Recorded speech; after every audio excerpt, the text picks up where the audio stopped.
ಜಮ್ಮು ಕಾಶ್ಮೀರದ ಅನಂತನಾಗ್ ಜಿಲ್ಲೆಯ ಪಹಲ್ಗಾಮ್ನಲ್ಲಿ ನಿನ್ನೆ ಭಯೋತ್ಪಾದಕರು ಪ್ರವಾಸಿಗರ ಮೇಲೆ ನಡೆಸಿದ ದಾಳಿಯಲ್ಲಿ ಶಿವಮೊಗ್ಗದ ವಿಜಯನಗರ 3ನೇ ಮುಖ್ಯ ರಸ್ತೆಯ ನಿವಾಸಿ ರಿಯಲ್ ಎಸ್ಟೇಟ್ ಉದ್ಯಮಿ ಮಂಜುನಾಥ್ ಅವರು ಮೃತಪಟ್ಟಿದ್ದಾರೆ. ಭಯೋತ್ಪಾದಕರ ದಾಳಿಗೆ ಮೊದಲು ಮಂಜುನಾಥ್ ಅವರು ತಮ್ಮ ಪತ್ನಿಯೊಂದಿಗೆ ಕಾಶ್ಮೀರ ಪ್ರವಾಸದ ಅನುಭವಗಳನ್ನು ಸಂತಸದಿಂದ ಹಂಚಿಕೊಂಡಿದ್ದು, ಪ್ರವಾಸವನ್ನು ಆಯೋಜಿಸಿದ್ದ ಟ್ರಾವೆಲ್ಸ್ ಕಂಪನಿ ಮಂಜುನಾಥ್ ಅವರ ಕೊನೆಯ ವಿಡಿಯೋವನ್ನು ಹಂಚಿಕೊಂಡಿದೆ.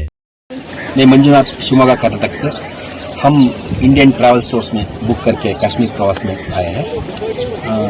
अब हमारा कश्मीर ट्रिप का दूसरा दिन है। कल हम बोट हाउस में ठहरे थे। बोट हाउस तो बहुत अच्छा था। अब हम शिकारा राइड कर रहे हैं। शिकारा राइड कर रहे हैं कश्मीर में। शिकारा राइड करवा रहे हैं मोहम्मद रफीक जी, और हमारा सब टूर ऑर्गेनाइज किया है काजल Thakur ji, Indian travel store से। बहुत अच्छा लगा, बहुत अच्छा सर्विस, धन्यवाद, थैंक यू काजल मैम।